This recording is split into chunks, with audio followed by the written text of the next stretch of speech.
Every year, hundreds of people go missing under baffling conditions in national parks and forests all across North America. One former police detective named Paulides has begun investigating thousands of these very strange disappearances, and he outlines his findings in a book series called Missing 411. Today, I'm going to be looking at 3 cases that all fall within the Missing 411 phenomenon, where everybody involved claims to have been chased by someone or something out in the middle of nowhere. But before we get into today's stories, if you're a fan of the strange, dark, and mysterious delivered in story format, then you come to the right channel, because that's all we do, and we upload 3, 4, even 5 times every week. So if that's of interest to you, please give the like button a gift card to their favorite restaurant, but don't load any money onto it. Also, please subscribe to our channel and turn on all notifications so you don't miss any of our weekly uploads. All right, let's get into today's stories.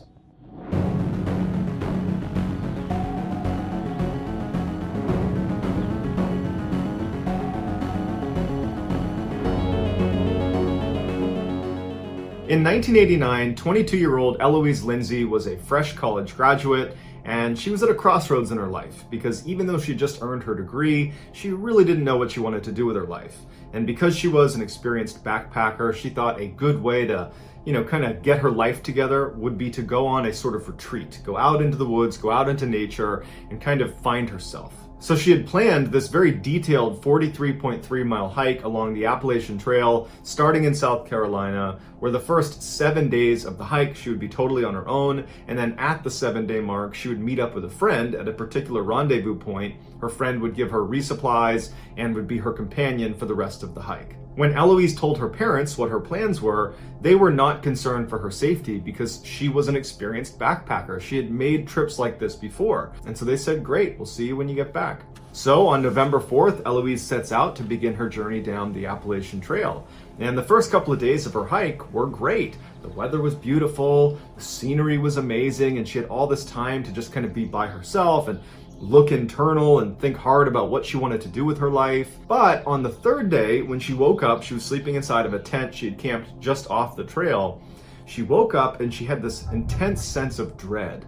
She couldn't really place where it was coming from, but she knew something was wrong, and she's kind of doing inventory of her life, like, what did I forget? Is there something that I'm just not thinking about right now? But she kind of pushes it aside mentally and thinks, okay, you know what? I'm just going to pack up my campsite here and get hiking, and I'm bound to, come up with what it is that's making me feel this way. So she gets out of her tent and she begins packing up her campsite, and she's looking out, kind of scanning the tree line, not because she was looking for anything, but just because she happened to be looking out. And she could have sworn that she saw a man standing, 30, 40 feet away behind a tree. And she kind of did a double take and was staring at him. It's, it's broad daylight, it's the morning, and they're near a trail, so it isn't like unbelievable that there might be someone near her at that very moment.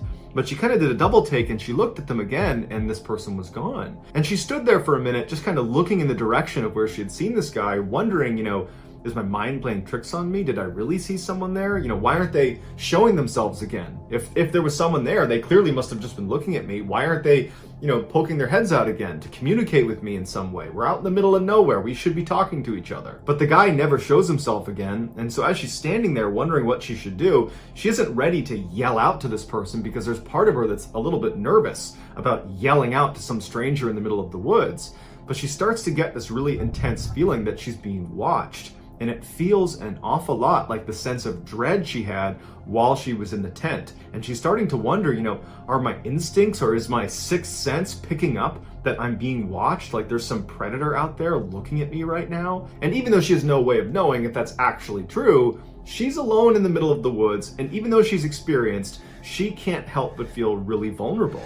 And because this guy is just not showing himself again, she feels a little bit threatened. And so she begins to panic and she starts packing up all of her stuff as quickly as she can. And as soon as she can, she takes off down the trail away from that guy she saw in the woods. As she was walking down this trail, she couldn't help but think someone was right behind her. And she kept turning around to see if this person or whoever it was behind her, and no one was ever there.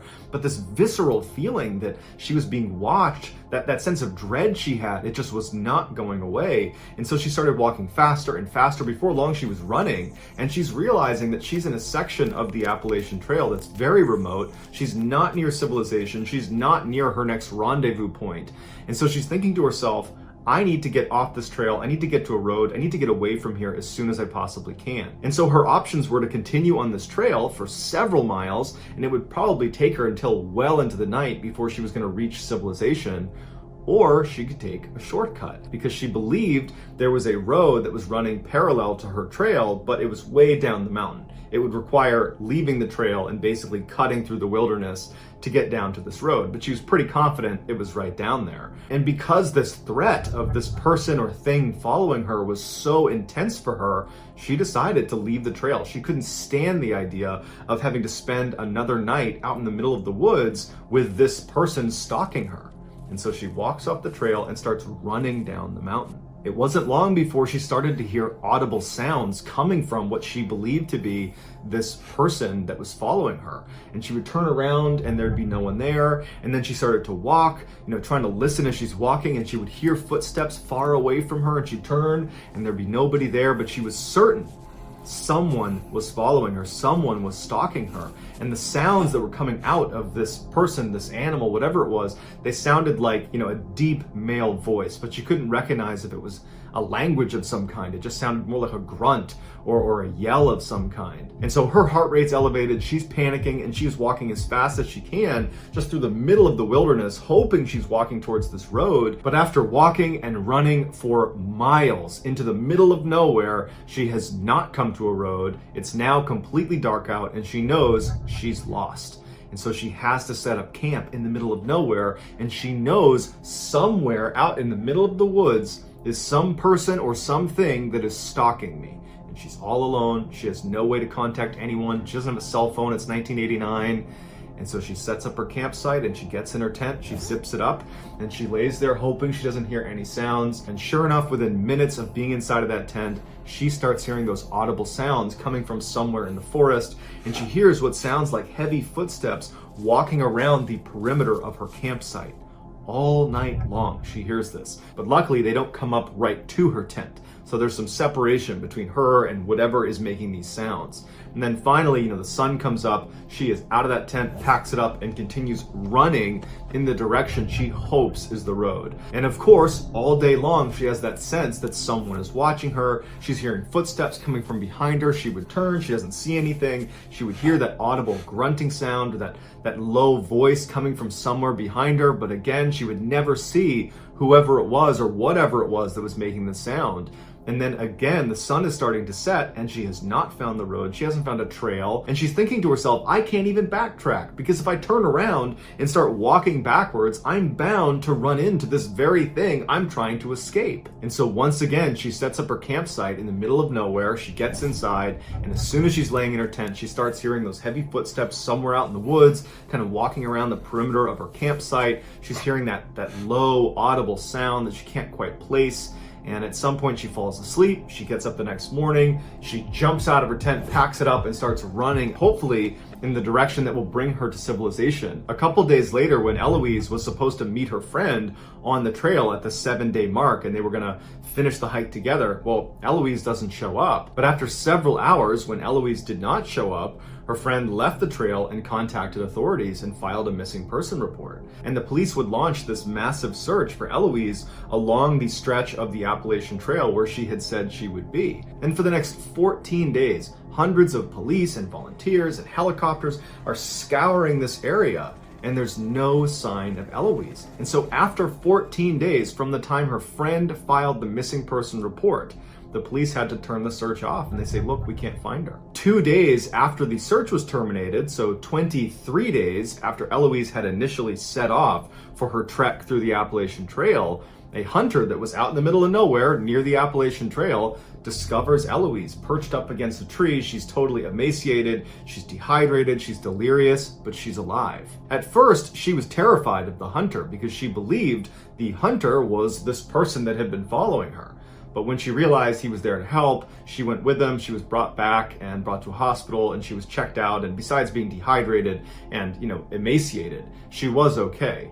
And she would detail in multiple interviews and in her official statement that she had been chased for the past almost 3 weeks in the middle of the woods, and she doesn't know who it was or why they were chasing her. And then interestingly, she said right before she was found, so a couple of days before this hunter finds her, this person, this thing, whatever it was that was following her, got so close to her a couple different times that she was so scared she ditched her backpack that contained all of her life-saving equipment, like her sleeping bag and her tent, and it had some food and water in there. She ditched that so she could be lighter, so she could run faster away from this thing that is chasing her in the woods. So you gotta figure, you gotta be at such a high level of fear that you're prepared to ditch the one thing you really require to survive out in the wilderness, which was her pack full of supplies. And then after she's ditched her pack and she's run for some distance, she's got no supplies, no food, no water, she stumbles across this tree in the middle of nowhere that wedged inside the trunk is a cache of donuts and pound cake. And so she takes the donuts and pound cake, and between that and the stream water she had found, that's what kept her alive for the last few days before she was found. Eloise says she has no idea what to make of her experience, and law enforcement were baffled by it as well. Some people think Eloise had a mental break and she effectively made this whole situation up, that she really was lost in the woods, but no one was chasing her and she was just kind of paranoid and running around the wilderness for a couple of weeks. Other people, including park rangers that work that stretch of the Appalachian Trail, believe it's possible she could have been stalked by wild men, which are basically people that live out in the mountains that are effectively feral, that live off the land, and they've been known, according to local legend, they've been known to attack park rangers, and people that live out in that area have claimed to have seen these wild men, and they kind of match the description of what she was describing. But as of right now, there's no official explanation for what happened to her other than she got lost and was found again. On June 7, 1951, two families from Santa Fe, New Mexico met up at the Santa Fe ski basin to have a picnic together and to enjoy the mountain air. During the summer months when there's no snow on the ground, the Santa Fe ski basin is a very popular location for hikers because the terrain is very rugged, and if you get up to the top of the basin, there's these incredible views overlooking the valley. But on this day, the two families decided they wanted to have a picnic at the base of the basin, basically looking up the mountain. As the parents were setting up the picnic site, the kids started playing together, and that was Larry and Janet McGee, who were brother and sister aged 7 and 5 respectively, and Stephen Cross, who was 3 years old. After they finished setting up their picnic site, they look around and realize the kids are gone, and they're thinking, we just saw them like 2 minutes ago, so they can't have gone very far. And so they start looking around for their kids and they can't find them. They're yelling out for them, and they're starting to get a little bit more worried, and they start branching out farther and farther, and they realize the only other place they could have gone is up into the woods, which are very steep and very rugged. So they're thinking, well, they can't have gone into the mountains. That would be impossible for these young kids to get very far, and they aren't responding to our calls. It's possible they could have been abducted. And so one of the parents ran down to the main building of the actual ski resort where they kept a staff member in there during the summer months, and they were able to get inside and use a phone, and they called authorities. So the police come out and they set up these huge spotlights that are aimed up at the mountain. And so the idea was, if the kids did get up into the mountain somehow, they would see these lights and hopefully walk down to them. After they set up the spotlights, the police began combing the side at the mountain in hopes that the kids were not abducted. But despite the spotlights and hundreds of searchers and people yelling out for these kids, they never heard back from the kids. They didn't find them, and so all night they're looking for them, and they're realizing that there's a pretty good chance they're probably not here, and that means they probably were abducted. And so by the following afternoon, things were really starting to look grim. There was no sign of these kids anywhere. And that's when a searcher who was way outside of the primary search area, they were about 3.5 miles away, thousands of feet up in elevation. They're up there and they're looking around and they're getting ready to leave when they see something out of the corner of their eye that looks like a person. They turn around and one of the kids is poking their head up from behind a log. And the searchers run over to them, and sure enough, the 3 kids were actually inside of this downed log, and they were all okay. As the searchers are picking them up and calling this in, they're thinking to themselves, how in the world did these kids get so far away? Once the children were brought back down to the search headquarters and were reunited with their parents and were checked out by a doctor who said, yep, they're a little dehydrated, but they're okay. After all that was done, the police asked them the question that everybody was thinking, how did you get where you were found? And Larry, the oldest of the group, he was 7 years old. It took him a minute, but eventually he said, they were playing around the picnic area and they went just barely into the tree line when all of a sudden a bear came out from behind a tree and began chasing them. And the three of them ran 3.5 miles up a mountain to find this log, which they jumped inside of, and they hid inside of this log from this bear, which apparently was patrolling the area looking for them. And in addition to this bear that was apparently walking around the area looking for them, Larry said they were especially scared of the gorilla that was walking around the area looking for them as well. Now, it's easy to discount Larry and the kid's story because you could say, okay, well, the gorilla they saw was actually just a searcher looking for them. Except there was no one in that area looking for the kids near that log until right before they were found. It was kind of like a last-ditch effort to push outside the boundaries of the main search area. It was just kind of a miracle they actually located them. And Larry and the kids were saying this gorilla and this bear were looking for them on the first day and first night they were out there. So there were no searchers out there at that time. As for the bear, there have been bear sightings in the Santa Fe ski basin, although it is fairly rare. But if it was a bear that was chasing these kids, it would have caught them. A bear is not gonna not be able to catch 3 small children running uphill. So either there wasn't a bear, or it was some other animal that might have resembled a bear. But what type of an animal would chase 3 small children who are very vulnerable 3.5 miles up a mountain only to abandon them? But even if we say, you know what, there's no way the bear and the gorilla had anything to do with this, this is just kids who got lost and they wound up in the woods and they were found, and that's it. Fine.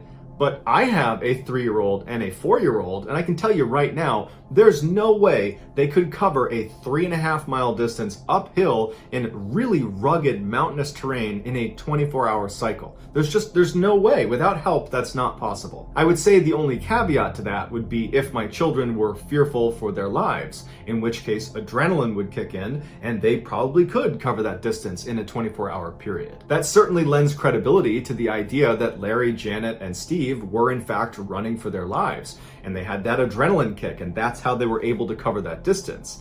But were they really running from a bear or a gorilla? We don't know, and there's been no further investigation into this case, and I think that's because the kids were found alive. The parents, the police, they're happy, and everybody moved on. From 2002 to 2006, Cullen Finnerty was perhaps the most successful college quarterback in history, winning 3 national championships and being named the Division II Player of the Decade. He was also perhaps the toughest college quarterback in history. Most quarterbacks will spend their careers looking to avoid getting smashed by defenders.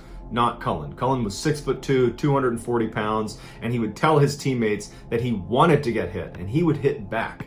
And his coaches hated it about him, but his teammates loved this about him. Cullen was also famous for playing through injuries. His junior year in college, he broke his collarbone, and he didn't tell anyone, and he played through an entire playoff series that he won. After college, Cullen's professional football career was not nearly as successful as his amateur one. He played briefly for 2 NFL football teams, the Baltimore Ravens and the Denver Broncos, but when he wasn't getting any playing time and he just could see the writing on the wall that this was not going to be a match, he was not going to make it in the NFL, he left for Europe to play in a European football league. But when his European football career started to sputter out as well around 2009, he came back to the United States where he joined a very small-time indoor arena football league.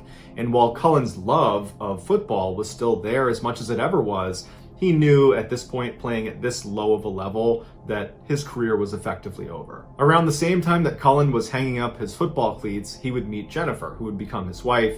She was an all-state volleyball player and in many ways was just as competitive and as athletic as Cullen was. They were kind of like a perfect match for each other. They married in 2010, and Cullen, this big man, big-time quarterback, was shaking and crying at the altar because he was so nervous and excited about marrying Jennifer. Because I think this was a really big turning point for him, where he was basically putting football in the past and starting this new life and building a family with Jennifer, and he was really excited about it. The newlywed couple moved into a house together in Michigan where they had 2 kids, and Cullen landed a good job in medical sales, and by all accounts, Cullen was just hitting his stride post-football. On Memorial Day weekend in 2013, Jennifer's family was planning this 3-day fishing trip along the Baldwin River in Michigan, and the Finnertys decided they would join them. And so Cullen and his wife and kids, they rented a cabin that was going to be near the campsite that Jennifer's family was staying at.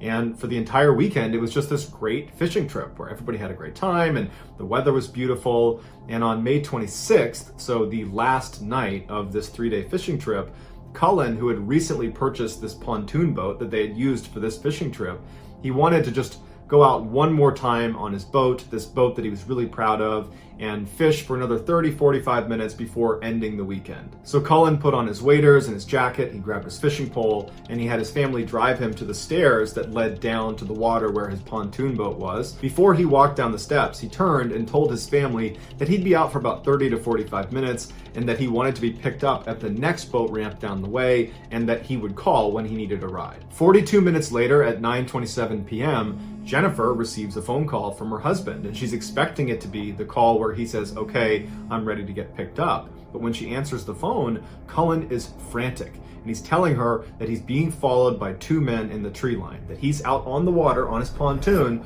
but there are 2 men in the tree line that he can't see, but he can hear them, and they've been following him for some time. And before Jennifer can even get a word out, Cullen says to her that he's going to beach the boat and take his clothes off. And then he hangs up. Jennifer immediately tries calling Cullen back repeatedly, but he's not picking up. And so she's left feeling totally confused about what her husband has just told her. But what stood out to her was how scared he sounded on the phone. And fear was not something she typically associated with Cullen. This beast of a man, this tough football player, he didn't get scared. So for him to be that scared sounding and to be describing people basically stalking him, she knew he was in serious trouble. So she calls 911 and she describes where he is in the Baldwin River, and the police take her report and say, "We'll send someone out right away." After Jennifer got off the phone with police, she called her family and told them about this really strange phone call from Cullen and how she had just called the police and she didn't know what to do. And so her brother tried calling Cullen and Cullen answered. And when he did, Matt said, "Hey Cullen, where are you?" And Cullen would say, "I don't know where I am, but there's these 2 guys that are still following me." And Matt would say, "Are you still on your boat? Are you on land?" And all Cullen said is, "It's getting pretty rough out here." And then he hung up. Afterwards, Matt would call Jen and he would tell her about this phone call with Cullen, and it really didn't add any clarity to the situation.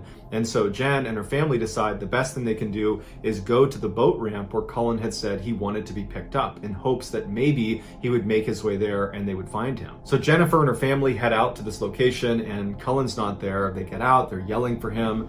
There's no sign of him, and shortly after, a police car would show up because this was one of the areas where Jennifer had said when she spoke to police that Cullen might be. And so the police officer gets out, they take an official statement from Jennifer, and at this point they file an official missing person report. Before the police began looking for Cullen, they reached out to his wireless service provider and they asked them to ping his cell phone from the tower. Any service provider has the ability to roughly triangulate the location of a cell phone based on the last few locations of the phone. The last 4 locations that the service provider pinged for Cullen were up to 4 miles apart from each other, which was bizarre in its own way, because the idea that in a very rugged, rough area in a very short amount of time that Cullen had been moving 4, 5, 6, 7 miles just to get to these different points, that didn't really make sense. But also when they looked at these points on a map, it looked like each of them was either near a paved road, or in order to get to them, you would have had to cross a paved road. And so they're thinking to themselves, why does he keep moving point to point if at any one of these locations he's near relative safety? But as strange as these 4 locations were, the police now had a really solid starting point. So they dispatched people to each of these points and they began combing along the river where he had last been seen. And within an hour, they discovered his boat. It was a little ways down from where he had been dropped off. It was missing an oar and it was basically beached on the side of the river. It wasn't clear if it had been intentionally beached, but Cullen wasn't in it, and when they searched around the area, they couldn't find any sign that Cullen was in the area. They were yelling for him. He wasn't yelling back. Interestingly, a man who owned property near where the pontoon boat was found reported to police hearing screaming or yelling coming from the area where the boat was found around the same time that Cullen went missing. But despite this piece of information, it didn't actually help them discover where Cullen actually went. For the next 48 hours, police and hundreds of people searched in the areas where his cell phone had pinged and along the river where his pontoon had been found, but there was no sign of him. Then, on the evening of May 28th, approximately 48 hours after Cullen had gone missing, They discovered his body. It was located less than a half mile away from a paved road, and it was situated in between those 4 points that the cell phone provider had given. He was laying completely face down with his right arm under his body and his left arm over his head, clutching some grass. When they rolled him over, he had some blood coming out of his nose, but besides that, there was no significant trauma anywhere on his body. Cullen appeared to be wearing all of his clothes. However, it was noted that the strap on his waders was really badly twisted. Now, if he had never taken his clothes off, that would have been something he would have fixed. It would have been very uncomfortable when he started this trip to go fishing. That would have been something he would have fixed. Now, he said to his wife on the phone that he was going to be taking his clothes off, which there was no explanation for that, but he clearly said that to his wife, and she reported that to police. And so some have speculated that between that phone call and finding him with the twisted strap on his waders, that indicates that perhaps his clothes did come off at some point over the past couple of days and were put back on again, either by him or by someone else. His cell phone had also been found in his front pocket, indicating that those cell phone pings had been his actual location. Initially, Cullen's autopsy was completely inconclusive. There was no trauma to his body. There was no obvious thing that killed him. But later on, it was determined he died of pneumonia caused by inhaling his own vomit. So we don't know how you get to a place where you're inhaling your own vomit, but I would imagine you're in a pretty panicked state of mind if that could happen to you. Many people believe Cullen's death was the result of a traumatic brain injury caused by all the years of playing football and getting hit in the head. And so that can lead to paranoia. And so perhaps this was a fit of paranoia. He got turned around, he got scared, he thought somebody was chasing him. And then, he vomits and inhales his vomit, and that ultimately kills him. And in 2011, Cullen had briefly shown signs of being a little bit paranoid when one day he thought someone was following him, and he actually went to a family member's house and said, "I think someone's following me," but he could never identify where this person was or who they were. But even if this was a fit of paranoia and no one was following him in the woods, well, why didn't he stop on the paved road every time he crossed it?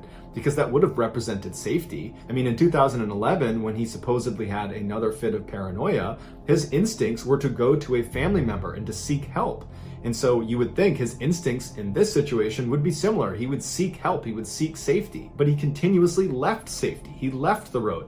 He left his boat. His boat was safety. Why did he leave his boat? And even if we turn this around and we say, no, it was not a fit of paranoia, that he was in fact being followed by someone or something in the woods, well then why would that prompt him to call his wife and say, I'm going to get out of the boat and take my clothes off, and then proceed to walk 4, 5, 6, 7 miles in a very short period of time, crossing over a paved road at least 1 or 2 times and not stopping, not signaling for help? That doesn't make sense either. And what was that screaming that resident heard coming from the area where the pontoon boat was found? Unfortunately, there are many questions in this case, and the vast majority of them will go unanswered. So that's gonna do it, guys. If you found the secret in today's episode, let us know in the comments what it is and where you found it. So give us the timestamp, and the first one to do that will pin you at the top of the comments section. If you enjoyed today's video and you haven't done this already, please give the like button a gift card to their favorite restaurant, but don't put any money on it. Also, please subscribe to our channel and turn on all notifications so you don't miss any of our weekly 3, 4, even 5 video uploads. If you want to get in touch with me, you can direct message me on Instagram or on Twitter. My username for both platforms is the same. It's JohnBallen416. I also have a ton of content over on TikTok where my username is Mr. Ballen. If you have a story suggestion, please submit it to our subreddit just called Mr. Ballen. It's linked in the description below. So whether I see you on Twitter, Instagram, TikTok, Reddit, YouTube, or some combination, just know that I really appreciate your support. And until next time, that's going to do it. See ya. Every year, hundreds of people go missing under baffling conditions in the woods of North America. I'm talking about people that are right in front of someone and then in an instant they're just gone and they're never found again. Or in some cases they are found again, but they're in places that are impossible to access. One former police detective named David Paulides has investigated thousands of these strange disappearances, and he documents what he finds in his incredible book series called Missing 411.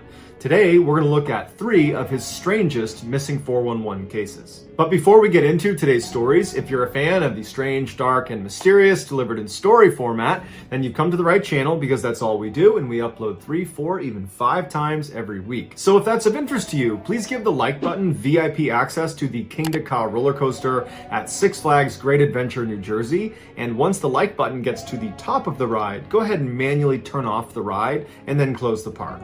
Also, please subscribe to our channel and turn on all notifications so you don't miss any of our weekly uploads. All right, let's get into today's stories.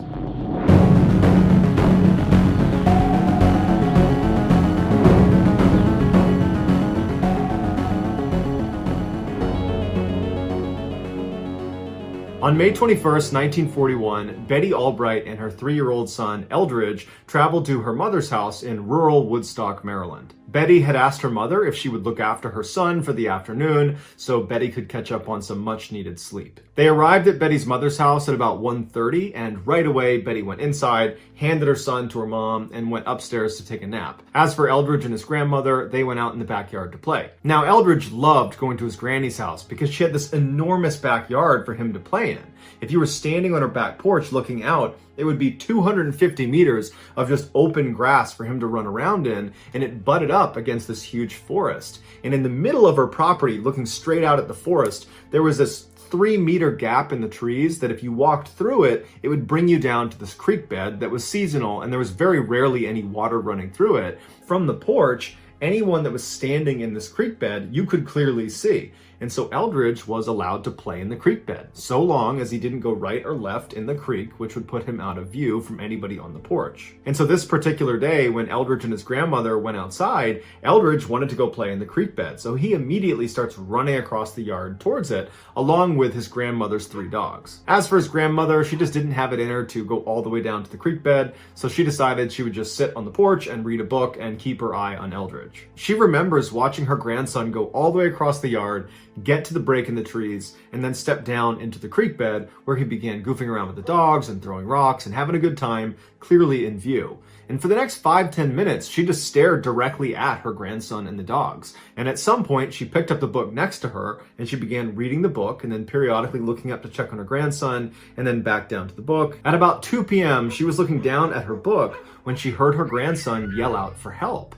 Now, 3-year-olds yell out for help all the time. Sometimes it's a big deal, and sometimes it's not such a big deal. But oftentimes, the sound of their voice gives away how serious it is. No matter what they say, it's like their tone gives away, should I take this seriously, or is this just a kid being a 3-year-old?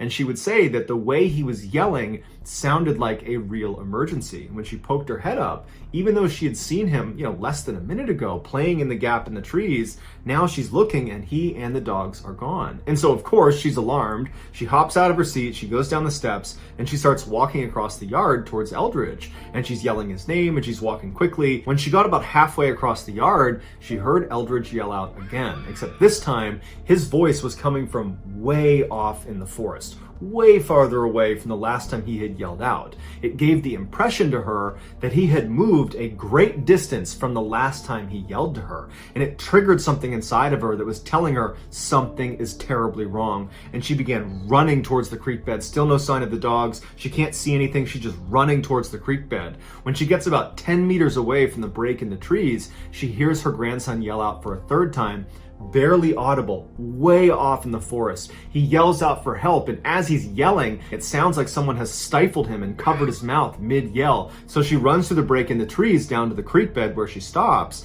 and she looks out in front of her, and it's just dense forest, and there's no Eldridge, there's no dogs, there's nothing. She looks to her right down the creek bed, and there's nothing down there, and then she looks to her left, and one of her dogs is in the creek bed, maybe 10 meters away, facing away from her, and the dog is positioned in such a way that it's clearly looking at something.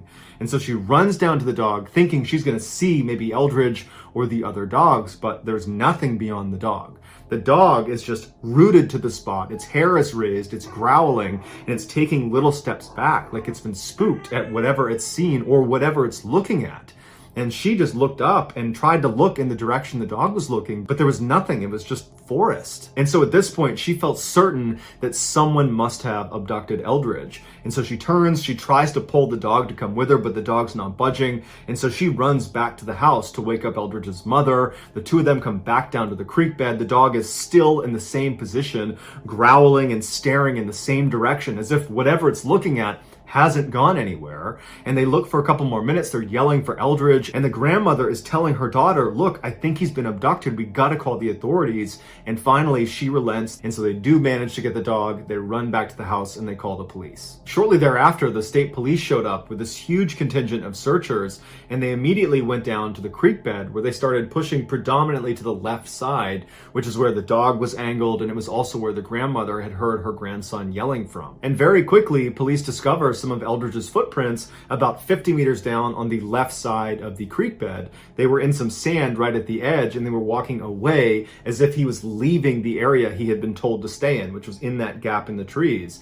But interestingly, the footprints, it looked like he had been walking for maybe 20 or 30 meters when inexplicably the prints just stop, as if he stopped in the sand where he was. But had he gone right, left, straight, turned around, had he gone in any direction, there would have been additional prints in the sand, but there wasn't, which gave the impression that was where someone must have lifted him up and kidnapped him.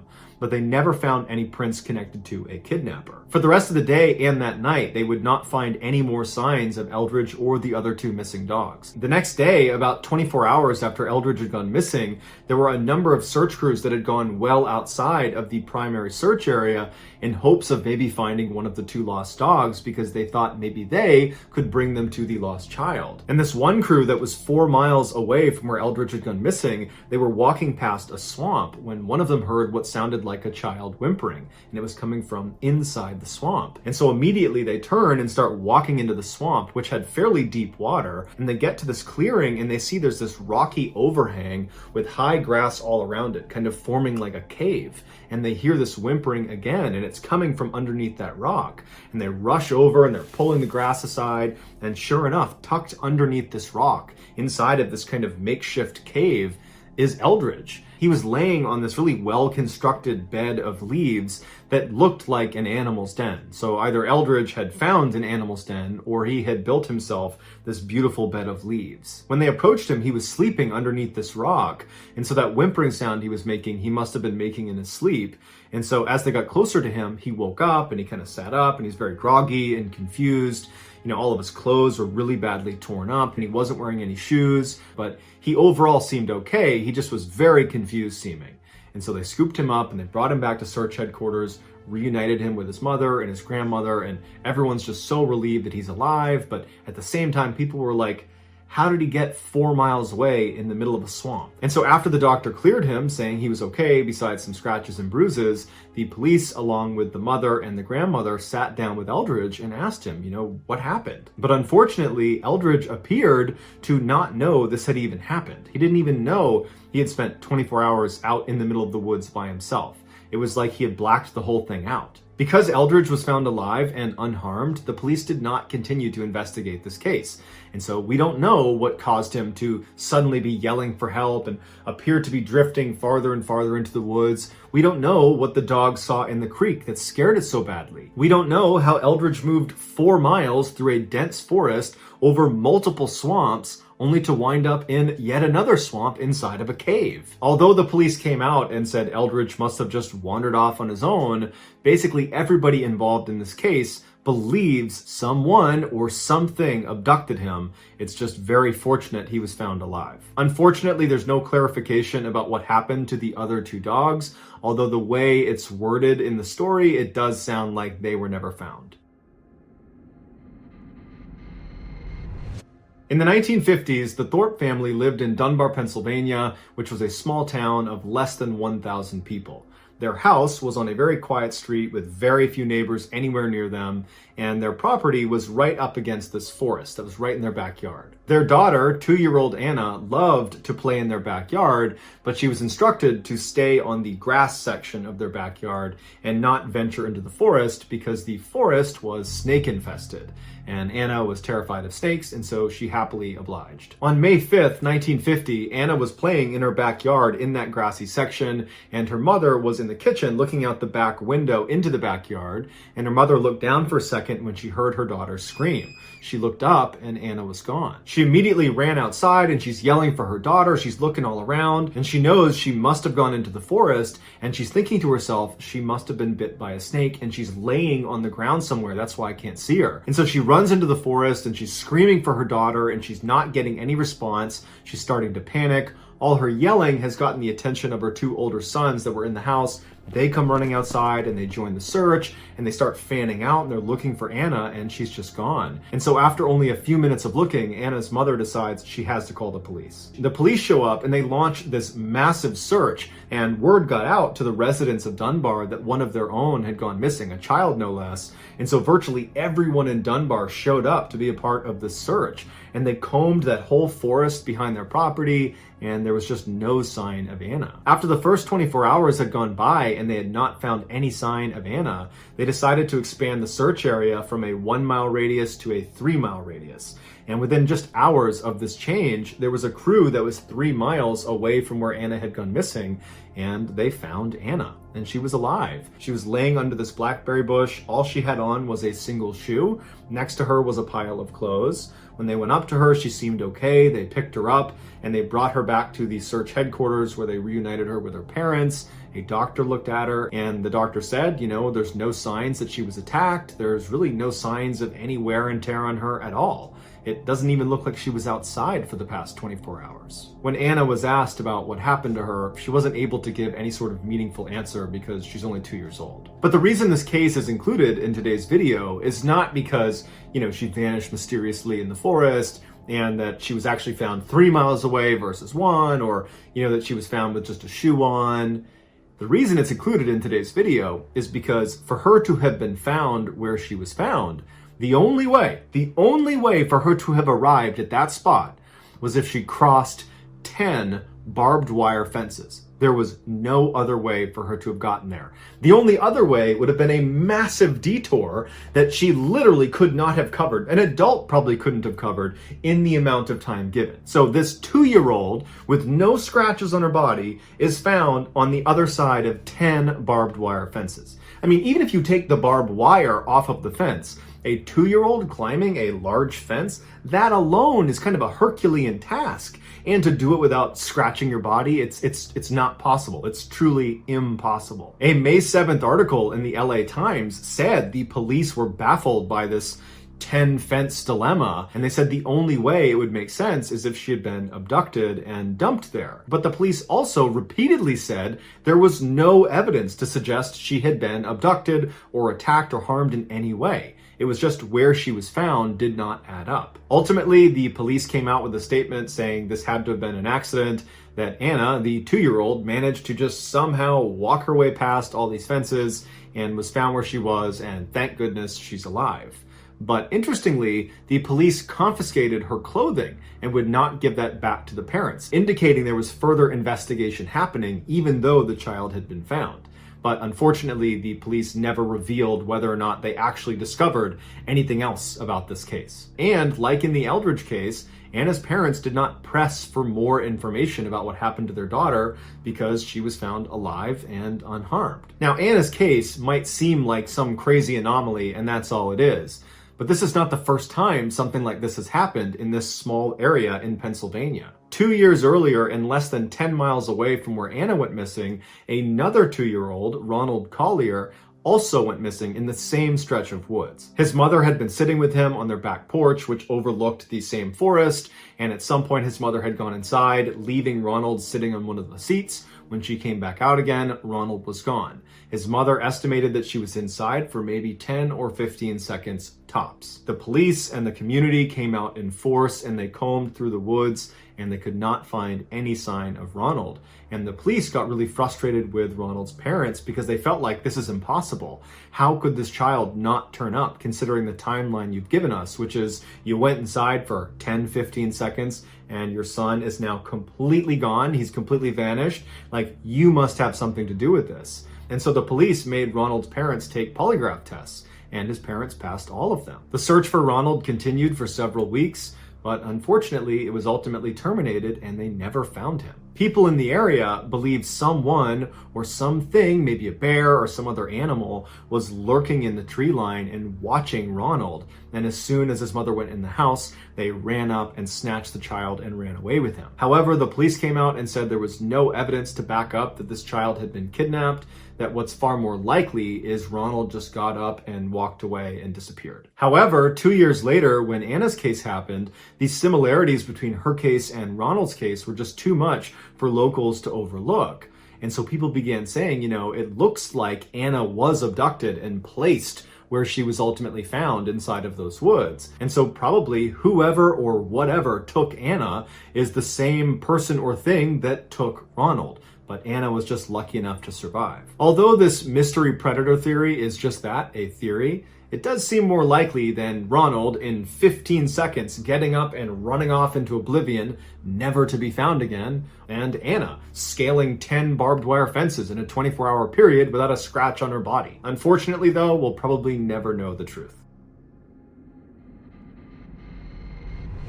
In September of 2004, 49-year-old Robert Springfield, along with his 2 teenage sons, left their home in Wyoming, bound for the Bighorn Mountains in Montana. They were planning to do some elk hunting on the Crow Reservation, which is the homeland of the Crow tribe, and Robert and his family were members of the Crow Reservation and therefore had the rights to hunt on that land. The specific spot the boys were going to be hunting was Black Canyon, a particularly steep and rugged area. But Robert was well equipped for this type of environment because he had previously served in the United States Marine Corps in their Special Operations Unit, which would have meant he would have received a very high level of outdoor survival training, which is perfect for living up in the mountains. Robert's sons had apparently learned a lot from him and were very competent outdoorsmen as well. They arrived at the reserve on September 19th and immediately headed out to do some bow and arrow hunting. Their plan was the 2 boys would break off from their father and head over to the edge of the canyon and attempt to drive elk down into the valley so their dad could take a shot at them. But late in the afternoon, the 2 teenage boys had not seen a single elk, and so it was getting to be time to head back to the prearranged meeting spot, and so they packed up their stuff and they headed there. The boys make it to the meeting area and their father, Robert, is not there. So they sit down and they begin to wait. And an hour goes by, 2 hours goes by, 3 hours goes by, still no sign of their dad. They can't get in touch with him. They have no cell phone service. And so they're thinking to themselves, okay, worst case scenario, he got turned around and he'll have to spend the night out in the cold. But he's got warm winter clothes on. He knows what he's doing. He'll be fine. And so as the sun was setting, the boys did finally leave to go tell authorities that their dad was, lost in Black Canyon somewhere. But it was just not registering for them that this could be life-threatening, that something really bad could have happened to their dad. He was just this Superman figure to them, and it just did not cross their mind. Authorities launch a search that night that includes the use of helicopters with thermal imagers doing low flyovers of the entirety of Black Canyon. Thermal imagers pick up a heat signature, and so anyone that is alive gives off a heat signature. And so at night, if you were flying overhead and you saw a person in the middle of a canyon where there's virtually nothing else around them, they would stand out like a bright light. But that night, the helicopters combed all over Black Canyon and they never saw Robert. However, authorities would say that, this guy, he's trained, former special operator, he probably went and found shelter. So he could be inside of a cave, or maybe he made himself a shelter with tree branches, and it's obscuring him from the thermal imager, and so we'll just have to look tomorrow. But the next day, despite bringing out hundreds of searchers and bloodhounds and people on horseback and more helicopters and planes flying overhead, there was no sign of Robert. And after several weeks of still not finding any sign of Robert, they ultimately called it off. The family was obviously crushed, but more than that, they were just dumbfounded. The idea that something bad had happened to invincible Robert, that just didn't add up for them. And so after the official search was terminated, they would continue to make trips into Black Canyon looking for their father, their husband. But unfortunately, like all the searchers, they never found any trace of him and eventually accepted that he was gone. 1 year later, in October of 2005, a hunter who didn't know anything about Robert Springfield or the fact that he had disappeared, this hunter is in Black Canyon in the same area where Robert Springfield had disappeared. And this hunter is walking through this really dense forest. He's all alone, he's an experienced hunter, and he's not on a path, he's just kind of combing through the woods, and he starts to hear what sounds like a crow screeching. And at first, it doesn't really register with him. It's only in retrospect that he recalls this sequence of events. As he kept walking on, the screeching intensified to the point where he just could not ignore it. And so he stopped and turned to listen to this screeching crow that he couldn't see through the dense forest, but he could tell it was in that general direction. This hunter said as soon as he stopped, and he turned and began actively listening to this crow, he had this weird sensation that the crow was trying to actively communicate with him. It was a very strange experience. He had never had anything like it in his entire hunting career, and he spent lots of time outdoors. And so he felt like he had to go over and see what was going on with this crow. And so he starts walking towards the crow. He still can't see it. It's very thick vegetation, and he's getting closer and closer, and he gets to a place where he can just barely see this crow. It's in a clearing. There is this large tree stump right in the middle of the clearing, and this tree stump is not short. It's like 6, 7, 8 feet high in the air. It looks like this tree had broken in the middle and fallen over, and this crow is sitting on the top of this kind of gnarled stump. And the crow is just incessantly screeching. And from this hunter's perspective, he can see the crow and he's kind of staring at it. And as the hunter is looking at this crow, the crow suddenly turns and looks directly at the hunter. And it recognizes the hunter can see the crow, and the crow stops screeching and is just staring directly at the hunter. And this hunter would say he felt so unsettled by the sudden behavior of the crow, because it was almost like confirming the crow was looking for him, and now he had found him, and he stopped screeching and was looking at him. The bird continued to stare silently at the hunter, to the point where the hunter felt compelled to walk out of the vegetation into the clearing to kind of confront the crow. And so he stepped into the clearing, and the crow the whole time is not screeching anymore, just looking at the hunter. And the hunter's standing in the clearing, and he looks at the crow, and the crow suddenly looks straight down. The hunter follows the crow's gaze down to the ground, and he sees at the base of the tree is a human skull. And the hunter's so taken aback by this, he looks back up at the crow, who's looking at him again, and the whole situation is so terrifying to this hunter that he just makes a note of where he is, and he runs. As soon as the hunter got out of the woods and was back in cell phone reception, he called authorities. Authorities showed up, and he showed them on the map where he had discovered this crow and the skull next to a tree. And sure enough, the authorities make their way out, and they find the skull right under this tree. The crow at this point is gone. When they walked up to the tree stump, they discovered it was not just a human skull, it was also a human femur bone right next to the skull. And then next to that was a set of boots that had been placed right next to them, neatly next to one another. And then next to that was a belt that had been tightly wound up and placed next to the boots. And then next to that was a jacket that was not folded, but was balled up. And inside of the jacket was a wallet containing cash and Robert Springfield's ID cards. The authorities launched a search in that area to look for the rest of Robert's remains, but unfortunately they were never recovered. Also, his bow and arrows were never found. The FBI was brought into the case because foul play was suspected, and they eventually determined that Robert must have been shot. And then they later recanted that statement and said, actually, he was hit by a falling tree. But if he was struck by a tree, then where is the rest of him? Wouldn't it have been in that area?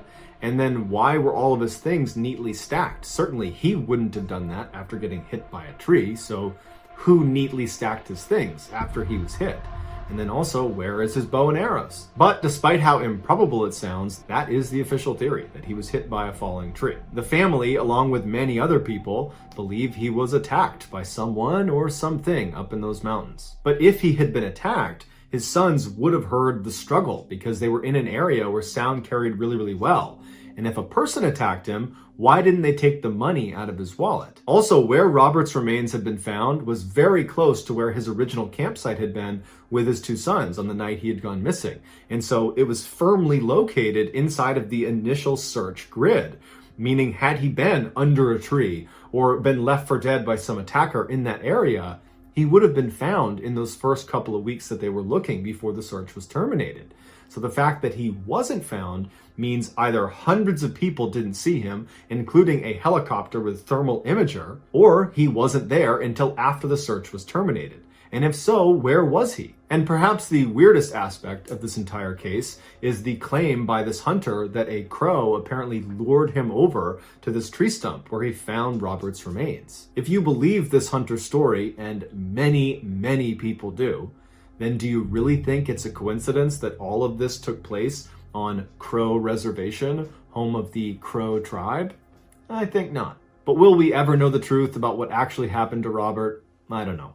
So that's going to do it, guys. If you found the secret in today's episode, let us know in the comments what it is and where you found it. So give us the timestamp. And if you're the first to do that, we will pin you at the top of the comments section. If you enjoyed today's video and you haven't done this already, please give the like button VIP access to the King to Ka roller coaster at Six Flags Great Adventure, New Jersey. And once they get to the top, manually turn off the ride and close the park. Also, please subscribe to our channel and turn on all notifications so you don't miss any of our weekly 3, 4, even 5 video uploads. If you want to get in touch with me, you can direct message me on Instagram or on Twitter. My username for both platforms is the same. It's Ballen416. I also have a ton of content over on TikTok where my username is Mr. Ballen. If you have a story suggestion, please submit it to our subreddit just called Mr. Ballen. It's linked in the description below. So whether I see you on Twitter, Instagram, TikTok, Reddit, YouTube, or some combination, just know that I really appreciate your support. And until next time, that's going to do it. See ya. Every year, hundreds of people go missing under baffling conditions inside the woods of North America. I'm talking about people being right in front of someone and then in a second they're gone and they're never found again. Or somebody goes missing and then they're found again, but in a location that's impossible to get to. One former police detective named David Paulides has investigated thousands of these strange disappearances, and he documents what he finds in his incredible book series called Missing 411.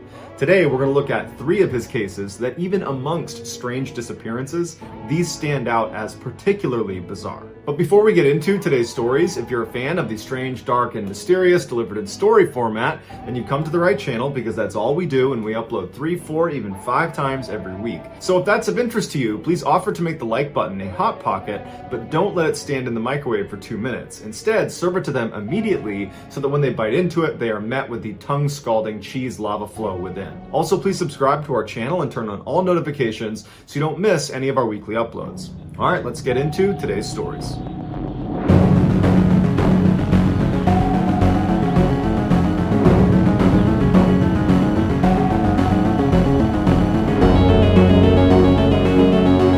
In the evening hours of January 12, 2016, 18-year-old Dylan Parker was attending a party in his hometown of Osborne, Idaho. Towards the end of the night, Dylan decided he wanted to leave the party, but it was snowing and cold outside, so he called his mom and he asked her if she would come pick him up at the gas station just down the road from the house he was at. His mother would say it was obvious Dylan had been drinking because he was slurring his words, but at the time, even though she was upset about it because he was underage, she thought, you know what, it's cold, it's snowing, I just want to get my kid home safe and we'll deal with this tomorrow. So she agreed to pick him up. She hopped in the car and began driving to this gas station, and as she's driving, she gets another call from her son. This time, he sounds totally panicked and scared, and he's asking his mom, where are you? Where are you, Mom? And she's telling him, I'm going to be there in a minute. I'm just down the road. Calm down. I'll be there in a minute.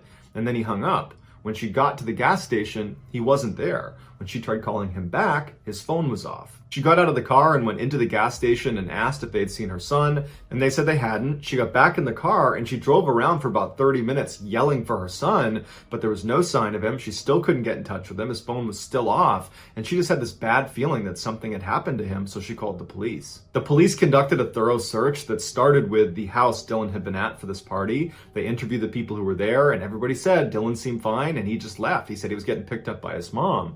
But as they looked around town, they just could not find any sign of him. 10 days later, Dylan's body was found in an area nobody was searching. In fact, he was found by accident by 2 people that crashed their ATVs in the middle of the night and then went back in the daytime the next day to retrieve their ATVs, and that's when they found Dylan's body. He was located outside of town, high up a hill in a dense forest, which in order to get there, he would have had to walk the opposite direction of the gas station. Now, toxicology reports showed Dylan had been under the influence of alcohol, but this was his hometown. He certainly knew where the gas station was, and he would have known he was walking in the complete wrong direction, especially when you consider walking towards the gas station was like walking towards the center of town. There was lots of lights, lots of indication you're going in the right direction.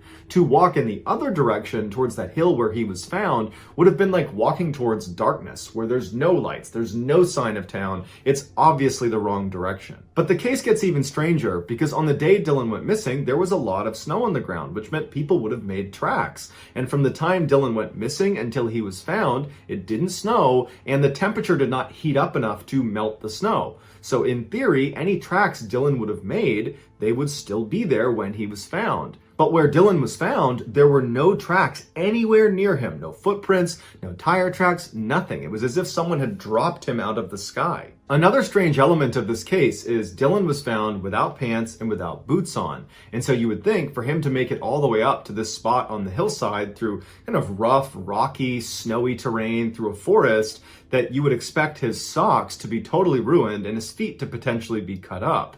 But his socks were clean and his feet were uninjured. This led investigators to believe Dylan must have somehow made his way to that spot on the hillside in that forest without leaving any tracks, and then once he was there, he removed his pants and his boots. Except dozens of police officers and sniffer dogs were never able to find those pants and boots, despite the fact they should, in theory, be in that immediate area where he took them off. While he determined Dylan's cause of death to be hypothermia, the deputy coroner, David Roos, was convinced there was something off about this case. After local authorities came out and said Dylan's death was an accident, David became very vocal in the media saying he disagreed and he thought Dylan had been attacked. But the county never reinvestigated Dylan's case, and in fact, they went on to fire David Roos, the coroner, saying he was no longer qualified to do the job. David says they fired him to keep him quiet. As a result, we may never know the truth about what happened to Dylan.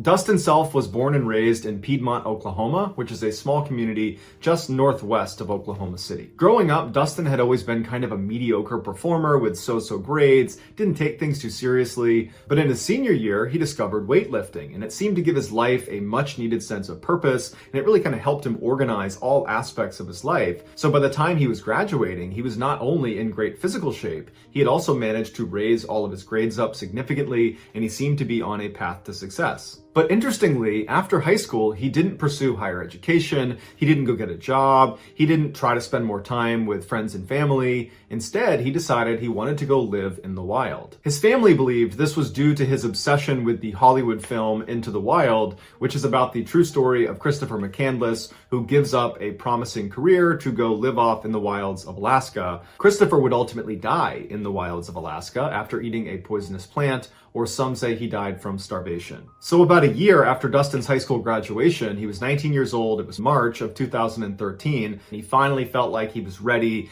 to go live out this dream of living in the wild. And so he told his family he was going to go on this cross-country road trip, stopping at different points along the way, living out in the woods. His family knew he was really fixated on this and couldn't talk him out of it, and so they ultimately accepted it and said, just be really careful. So in early March, Dustin heads out on this road trip, and nobody hears from him until March 15th, when he calls his parents and says, I'm in this tiny town called Fields, Oregon, and I'm at a gas station. Everything's going great, nothing to worry about. The very next day, Dustin called his ex-girlfriend and told her he was lost on a mountain. And his ex-girlfriend said she couldn't really understand what he was saying, and she was actually at the airport about to board a plane, so it was noisy, and she stepped into a bathroom to hear him more clearly, but even as she's hearing him, what he was saying just wasn't making any sense. He was talking about this mountain he was lost on, and he was referencing that there were people that were after him, and it was just very confusing. And before she could get any more clarifying information from Dustin, he hung up, and then she couldn't get back in touch with him. So she calls Dustin's father, and she tells him that she had this really weird conversation with Dustin, where he said he's lost on this mountain, and even though I didn't really understand what he was telling me, he sounded really, really scared. Dustin's father thanked her, and then spent the rest of the day trying to get in touch with his son, but every time he called, it just went straight to voicemail. The next day, when he still hadn't heard from his son, he called the police. The police did not have a great idea of where to start looking for him because Dustin did not specify to his ex-girlfriend what mountain he was actually lost on. All they had was his last known location, which was that gas station in Fields, Oregon. So they went to that gas station and he wasn't there, and they asked the people that worked there if they remembered Dustin, and they didn't, and no one knew anything about him. And so after that, they just had to wait for more leads to come in because they couldn't just, search all the mountains in Oregon for Dustin. They would never find him. A month later, after no one's heard from Dustin, a ranch hand who was living in a very rural section of Oregon, not far from the gas station in Fields, Oregon, discovered Dustin's truck parked precariously on the edge of this road inside of a canyon. It was abandoned, but inside were Dustin's GPS, some food, and some energy drinks. his backpack that contained his sleeping bag and his tent were missing. There was a comprehensive search done around where the truck had been found, but after a couple of days, nothing had been found and the search was terminated. The area around where Dustin's truck was found was very hilly and rocky, but there weren't that many trees, which meant if you were standing on one of the different mountains in the area, you'd be able to very easily look out and actually see a road. And so the searchers were thinking to themselves, how could this guy have gotten lost on any of these mountains? Because all he'd have to do is look over there and there's a road and therefore there's help. 6 months later, a hunter was up in those mountains near where Dustin's truck was found, and he was actually moving through one of these small sections of aspen trees. And as he was walking through, he thought he saw a deer, and he was kind of stalking through these trees. And he gets to an opening where he looks down and he stops, because underneath the bush is an obviously dead man, not wearing any clothes, who's on his hands and knees, and it looks like his head is stuck in the ground.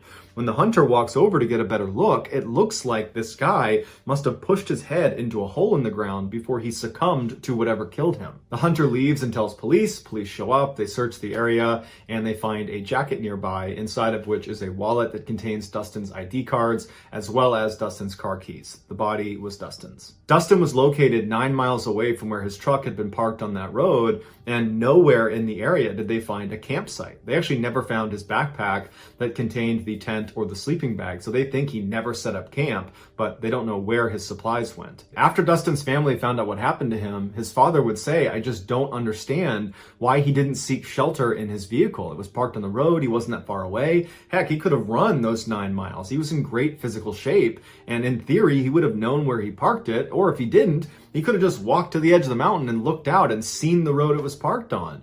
So the family just couldn't understand his decision making. Investigators would say there was no indication Dustin was trying to hurt himself and foul play was ruled out. So what was it that caused Dustin to abandon his car and walk 9 miles uphill and ditch his clothes and ditch his backpack that contained his tent and his sleeping bag and then stick his head in a hole until he died? The only thing that could be determined was that Dustin probably died of hypothermia, but because of the state his body was in from decomposition, the coroner said we don't know for sure. So like all the other missing 411 cases, we're left with lots of questions and not a lot of answers.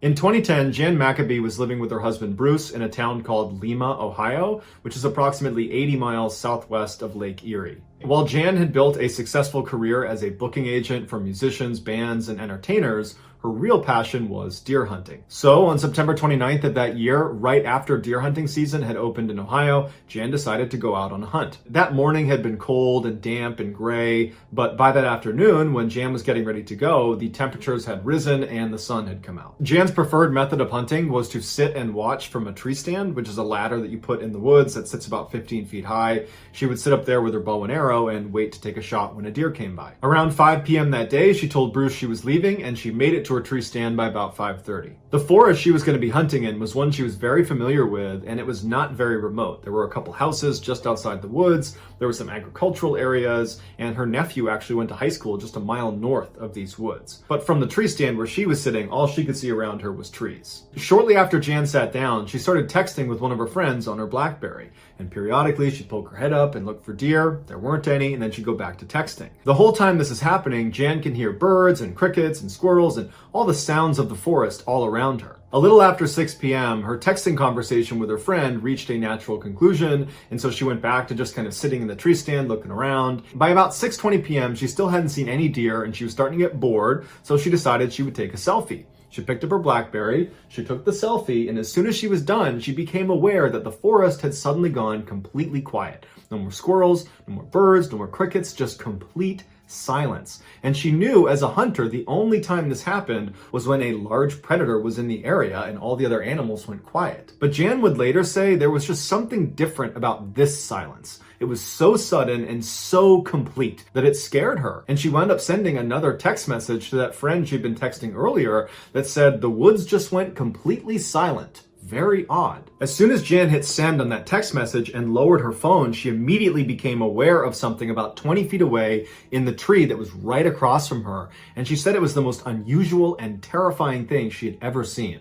moving left to right through the branches was this thing that she described as like a visual distortion. She said it was like looking across pavement on a really hot day and seeing that mirage, except this one looked like it was alive, like it had mass, like it was a see-through person that had been wrapped in saran wrap. And so Jan thinks it's a floater in her eyes, and so she rubs her eyes, and when she looks up, this thing has now moved down a branch closer to her and has stopped, like it's perched on the branch, staring at her, and Jan's horrified, but she knows she wants to document it, so she grabs her phone and she raises it up and she takes a picture on her BlackBerry right as this thing kind of disappears behind the tree and vanishes. Just seconds after this thing disappeared, all the sounds in the forest came back. The birds, the squirrels, the crickets, it was all back to normal, but Jan was really shaken up because she just could not make sense of what she just saw. So she just continued to stare in the general direction of where this thing was for several minutes until finally she felt like it was safe again, at which point she brought her phone up to look at the picture she had taken. When she looked at it, it looked like a blurry mess. And so she thought, oh, I blew it, I put my hand over it, or my hair got in the way of it, or something. But at the same time, she's thinking to herself, but my hair didn't get in the way of it. And I very clearly held it out in front of me and know that I was looking at my phone when I took it and I had a clear shot of this thing. So I don't really understand how this photo got so messed up. But after looking at the picture for a little while, she started to kind of laugh at herself. You know, the idea that she'd just seen a saran wrap person running through the treetops. You know, she just felt like that didn't happen. It must have been in my head. And as for this picture, I probably just blocked the lens and that's it. That night when Jan got back to her house, she did not tell her husband Bruce about what happened to her in the tree stand because, again, she's telling herself it was all in her head. They have dinner, they clean up, they sit down in the living room, and they're both on their phones, and they're just kind of scrolling through the internet and their emails. And at some point, Bruce reacts to something he's reading. He makes a sound. And Jan hears him and says, oh, what are you looking at? And he said, I just got a really interesting email from our nephew, the one that goes to school down the road. He said that today they were outside for band practice, and at some point, all of them turned to look at the forest, and there was a bright circular light that was kind of hovering in the forest. And I guess they all stared at it for about 5 or 10 seconds. And then at some point, the light kind of went back into the forest and they didn't know what to make of it. And I guess one of his classmates said that a year before, the exact same thing happened. And it apparently scared their instructor so badly that they canceled rehearsal and went inside because of it. As Jan is listening to her husband read this email, she's sitting up and her heart is racing. And as soon as he finishes, she says, what time did he say that happened? Bruce picked up how intensely she was asking him. And so he looked at the email, looked back at his wife, and was like, it was between 7:50 and 8. Why? At this point, Jan revealed everything that had happened to her while she was hunting, seeing that visual distortion in the trees that looked like a figure of some kind. And she would tell him that the forest she was in was the same one their nephew was claiming to have seen this circular light floating inside of. She told him she tried to take a picture of the thing she saw, but the picture didn't come out.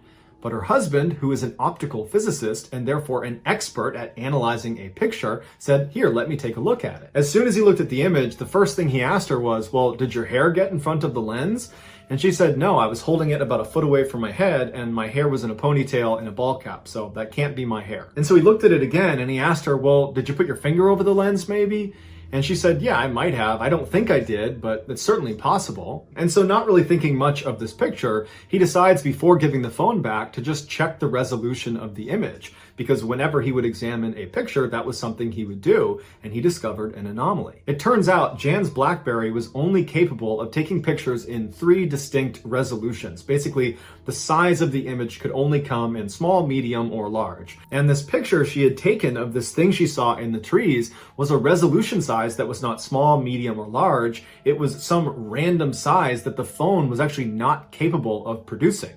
And so he asked his wife, did you manipulate your resolution settings? And she said, no, I don't even know how to do that. So Bruce looked at the other couple of pictures she had taken that day, and all of those fell into the small, medium, or large resolution size. It was just this one picture that was a total anomaly. And so Bruce was suddenly really intrigued by this image and by his wife's story. And so he continued to study the image, and he kept asking his wife questions about, how she was positioned in the tree stand and where the sun was and how far away this thing was and everything about the whole layout. And eventually Bruce started conducting experiments to see if he could duplicate this image his wife had created. And he got pretty scientific about it, and he could not duplicate it. Ultimately, because Bruce trusts his wife did not alter the photo in any way, and he trusts his wife as being truthful about what she experienced in the tree stand, what she saw, and based on his years of being an optical physicist, Bruce believes whatever was in the trees distorted this image. That even if she had put her finger over the lens, which he doesn't think she did, and she doesn't think she did, the picture resolution was altered in such a way that something had to have an effect on it. There was a third-party effect on this picture. If you're interested in reading all of Bruce's scientific findings about this picture, I have included his write-up that he posted online in the sources below. So that's going to do it, guys. If you found the secret in today's episode, let us know in the comments what it is and where you found it. So give us the timestamp. And if you're the first to do that, we will pin you at the top of the comments section. If you enjoyed today's video and you haven't done this already, please offer to make the like button a hot pocket, but instead of letting it stand in the microwave for 2 minutes, serve it immediately so when they bite down, they're met with the tongue-scalding cheese lava flow within. Also, please subscribe to our channel and turn on all notifications so you don't miss any of our weekly 3, 4, even 5 video uploads. If you want to get in touch with me, you can direct message me on Instagram or on Twitter. My username for both platforms is the same. It's Ballen416. I also have a ton of content over on TikTok where my username is Mr. Ballen. If you have a story suggestion, please submit it to our subreddit just called Mr. Ballen. It's linked in the description below. So whether I see you on Instagram, Twitter, TikTok, Reddit, YouTube, or some combination, just know that I really appreciate your support. And until next time, that's going to do it. See ya.